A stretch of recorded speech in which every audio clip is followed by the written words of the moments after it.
Assalamu alaikum wa rahmatullahi wa barakatuh. Welcome back to part 2 of Real Talk. Today we've been talking about young people in COVID and how they've been affected by this dreadful pandemic that has taken thousands, if not millions of lives across the world.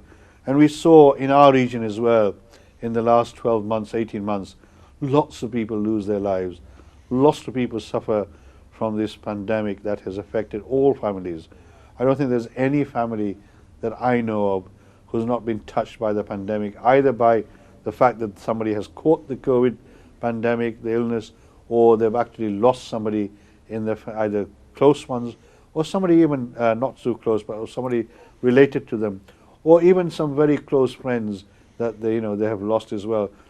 We've been talking about the pandemic and the adults, but we forget sometimes that it also affected young people. So I've been talking to Ali and Miriam here, my guest, with Sophie Bansi, who's produced this film, Young in COVID, through the Kismet Centre and other partners as well, which I said has been shown on BBC and Channel 4, and they've also done a follow-up on this story, which is quite interesting. But I mean, coming back to my guests, particularly young people, I mean, Miriam, you became a victim of COVID, and you told me that your granddad was in hospital at the same time. Your mother became a victim of COVID. MashaAllah, your mother recovered. You've recovered, but you lost your granddad. Inna lillahi wa inna, may Allah give him the highest place in Jannah. How did that affect you and the rest of the family? Because you were the first person to catch the COVID. Were you all living as an extended family at that time? My grandfather and his family lived separate, but he was really ill at the time, so my dad was going to look after him at the same time. I see, yeah. So it was like in and out. Right. But unfortunately, yes, we was in the hospital at the same time, and he'd passed away whilst I was still at the hospital. Oh my goodness. But my family decided not to tell me just because they wanted me to recover. Right. So it's once I came home is when I found out that, in my head I'm thinking, inshallah, Baba will come home now I'm home. But unfortunately, the next day my dad decided to sit me down and tell me, look, your granddad's passed away. And I couldn't believe it because in my head I was still doing dua that inshallah he will come home next. Yeah. So, and that wasn't the case. So it was really hard, but as a family we sat down together, we prayed, and honestly that's what got us through it, praying. Because it is a really difficult to lose someone anyways, but then whilst the pandemic's going on at the same time, it was even more difficult. Because during the pandemic we couldn't even get other members of the family to come and support us, yeah. right, because of the restrictions. Yeah. So how, I mean, that must not being able to attend a funeral. Yeah. Obviously I was in the hospital, but even my siblings couldn't attend, and it was really tough because you want to be there to have like that final, it's like final respects towards somebody, and when you don't have that, it hurts even more. So it was really tough, but like I said, I feel like I'm really lucky to be from a supportive family background where I can talk about these issues openly. But even then, I know a lot of young people, in the young generation, don't have that family support, don't come from a background like mine, my neighbours or people in my area. You speak to people. Is that and you because understand. there's a sort of a disconnect between young people and their parents, language issues, cultural issues? I feel like it's a mixture of everything. Right. It might be cultural, it might be language barriers. It's sort of like a stigma where they feel like they can't open up and talk, whether that's young people to parents or parents to young people, vice versa. But I just, I know it's been really tough for other people to just speak openly. So some of your other friends, as you were saying, you've been, mashallah, very lucky with a family that is very supportive, very strong as a bond, but others have not had that support in the family. How do you think they've managed to cope? Honestly, I don't know at this point. It's so hard for people to like have all their social outlets stopped, that when they don't have the family to talk to, you want to ring a friend and talk, but when a lot of people are depressed at the time. You want to you isolate. You're being told to isolate anyways, but then it comes to a point where you isolate yourself from your family, and a lot of people don't have that voice, and a lot of young people ended up committing suicide because of issues like this.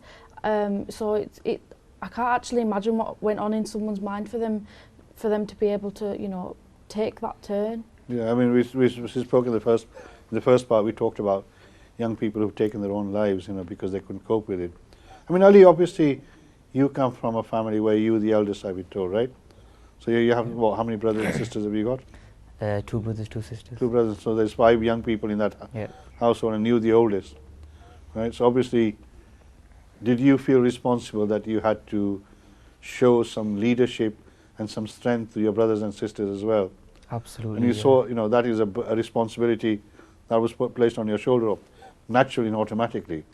How did you find that? How do you find that, coping with that? I mean, being a big brother in general, being the oldest in the family, I think everything relies on me. I think it's a lot of pressure. I mean, I can't slip up, because if I make a mistake, they're going to think it's okay for them to make the mistake. So I have to be perfect. I have to be Right. perfect for them to see that this is a good role model. I mean, they're always looking up to me. So I always have to be spot on for them to know that what they need to do and how they need to be. Right. I mean, for me to have that pressure on me, then I had no one to talk to. I mean, so it's like, it's kind of hard for them to speak to me, because I can't speak to them. Right. And in terms of counselling support and services, I mean, maybe Sophie might be able to answer this. Do you feel that some of our religious institutions and organisations were conscious of some of these needs in our community, like masjids and madrasas, and were they in a position to, or should they offer more support than they did, or did they offer support? I'm sure some organisations may have done, but I would suspect that not many did. No, I think there was a lot going on for people, wasn't there, Iqbal? By they were Was trying there? to get their heads around the COVID strategy, whether they should become vaccinated or not. There was a lot of conversation. No, I'm talking about, Yeah.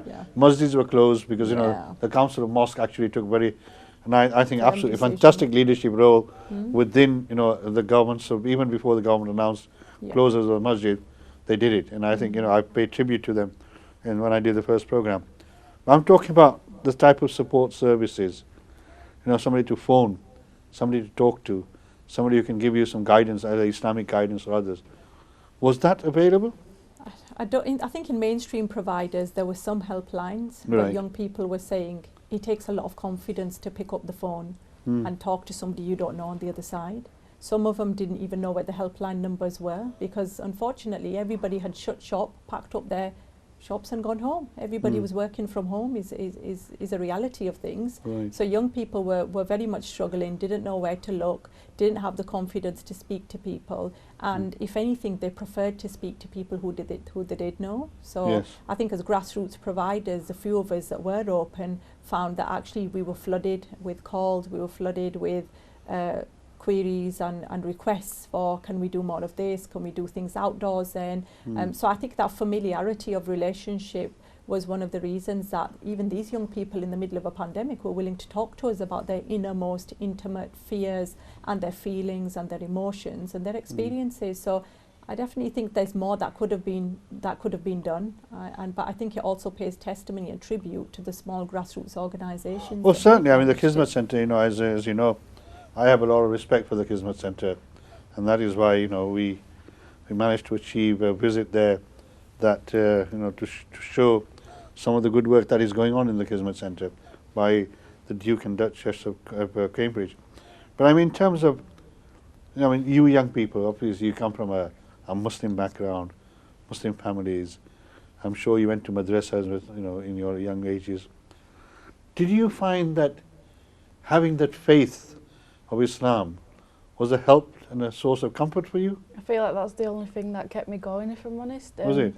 Do you know, before that you had this busy life where you're at school or you're doing your A-levels or whatever, and I found, although the pandemic was such a horrible time, I found that time to connect with my religion, which I'm ever so grateful for, and especially whilst I was at a position where I thought I wasn't going to make it alive, I feel like that brought me even closer to Allah. So Mashallah. as much as it was such a hard experience to go through, it's one of the best experiences in the sense that it brought me closer to my religion.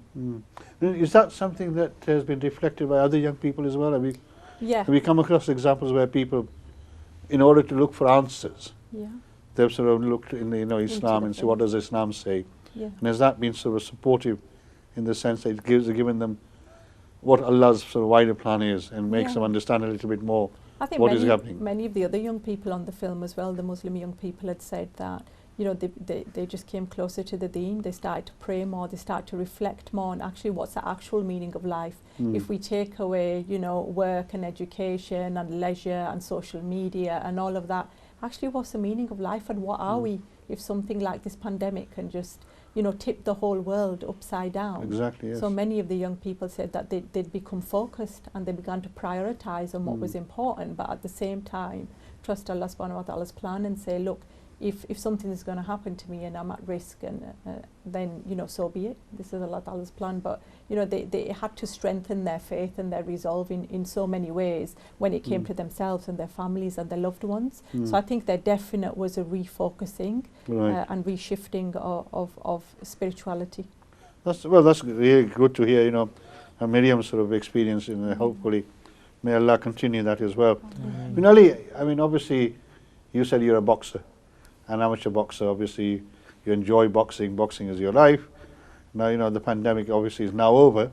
So are you back into boxing, training and things like that? I am, yeah. As soon as the first restrictions got just lifted, I think boxing was open then. As soon as boxing was open, I was at that first session and it felt amazing. And then as soon as that session finished, I went out and then I was talking to everyone. I was literally just jibber-jabbing to everyone, speaking to everyone, saying hi to everyone. People I didn't even know I was saying hi to in the streets. Would I have done that during the pandemic? No, I've never done that. That's when I realized, wow, boxing's so beautiful. It gives strength to the weak, it gives confidence to the shy, and it gives disciplines to the wild. So it's such a beautiful sport, and it allowed me to be myself. How do your parents feel about you doing boxing? I know some parents, you know, he's got a very good looking face. We don't ask our son, we want him to find a nice good looking woman at some stage, and if he gets damaged while he's boxing. How do your parents feel about you doing boxing? Dad loves it. Dad's all for it. Dad actually wants me to do it. He wants me to turn it into a professional career, inshallah. I mean, I think my dad named me after Muhammad Ali. My full name is Muhammad Ali Islam. Oh, mashallah, very good, yeah. But I think Dad named me after Muhammad Ali, and then he goes, he since I was a kid, he used to pad me on pads, and then he put me into Round 1 boxing club, then I started there, and I'm still there now. But then mums are just mums. They're really overprotective. Mums are always overprotective. Mums are mums, and they're really overprotective. And she always says to me, before I go boxing, she goes, "Why are you going for? Did I say you can go? You can't go." My dad goes, "You can go." Mum goes, "You can't go." Dad goes, "You can go." But then, so you're creating a fight in the house already before you actually go and fight. before I even go to fight. Exactly, yeah. And have you found that the pandemic has inspired more young people to come out? Maybe Sophie, you might answer that because of, from your research and the work you've done, has inspired more young people to go out there and become much more sort of person-to-person social active or involved in sports or some voluntary sector organizations.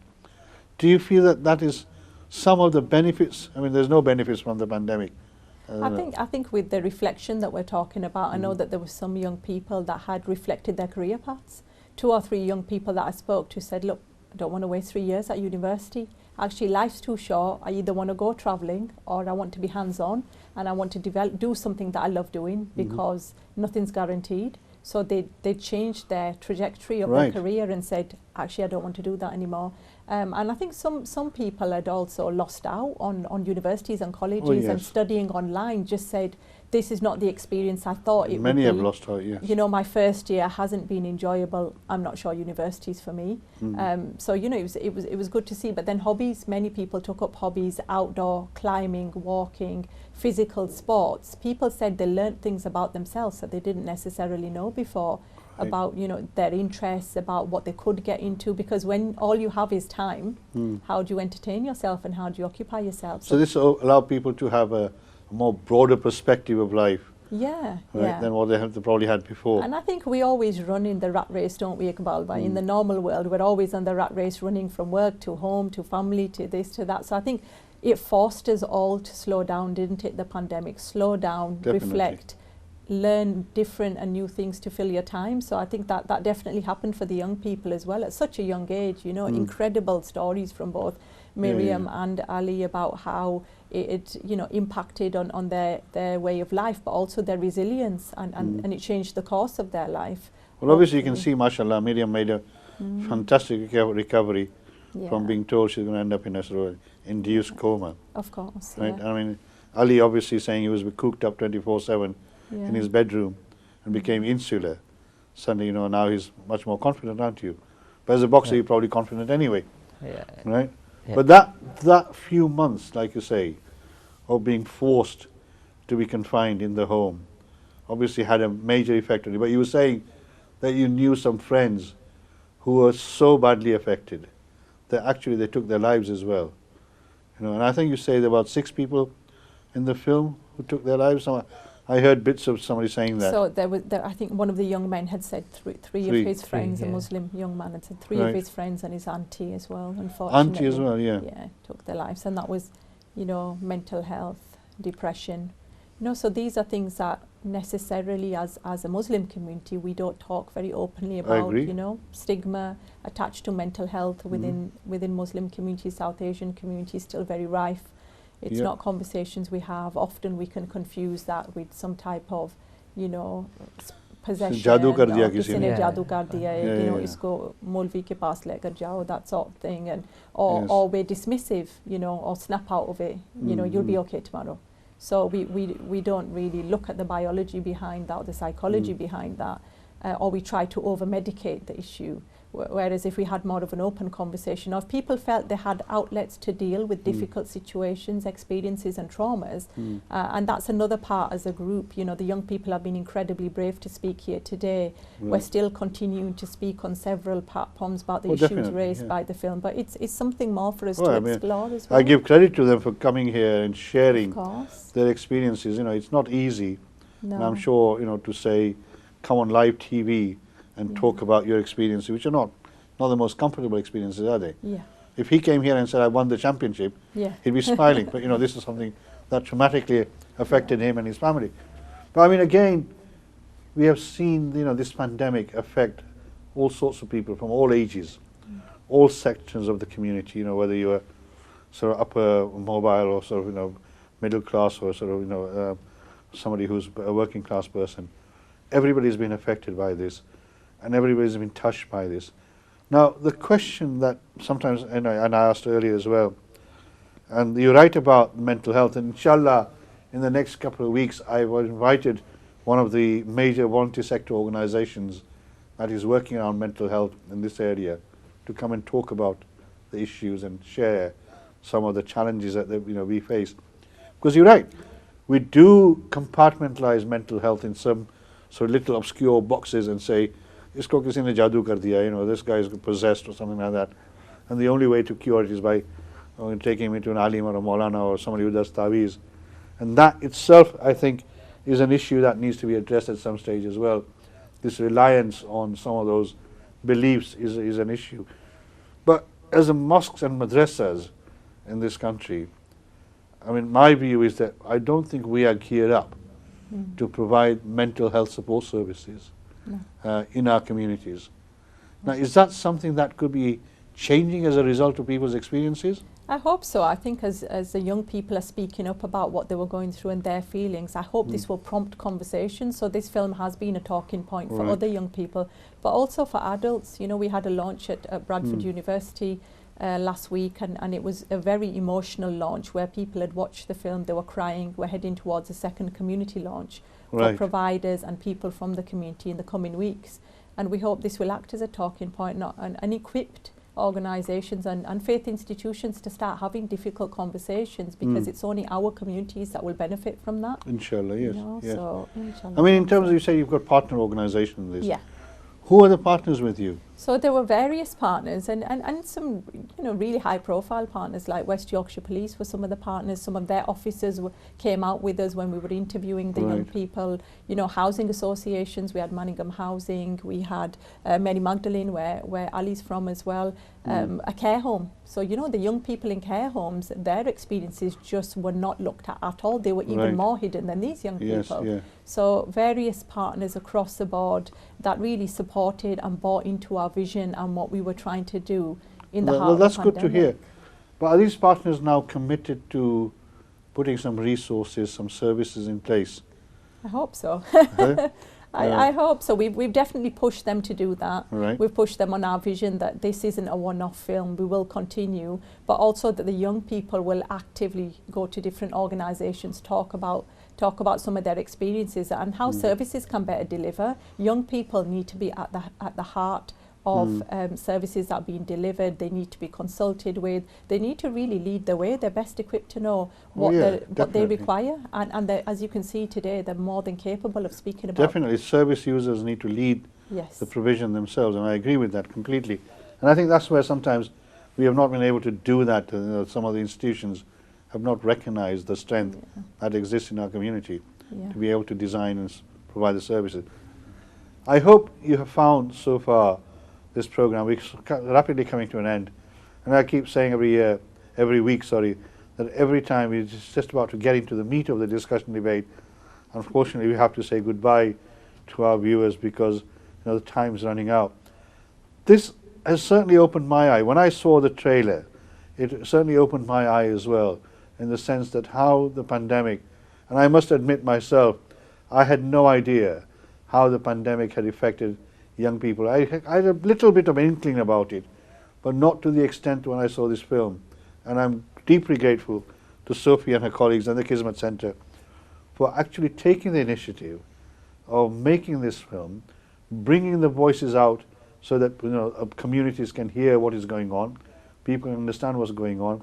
And I'd like to particularly thank my two guests, Ali and Miriam, for coming here and sharing their experiences. May Allah give them strength, may Allah give them more wisdom, and may Allah give them the support that they need, and all of us need. And may Allah bless their families and everyone's families, either you've lost somebody or those who've been affected by it. And Sophie, as I say, inshallah, I want you to come back because I think you're doing a second report on Muslim women in prison. So, when that is ready, I should bring you back, inshallah, soon. I hope you found this interesting and, something that is of touching. Inshallah, I'll see you next week. In the meantime, take care. May Allah be with you. Make du'as for all of us. Assalamu alaikum wa rahmatullahi wa barakatuh.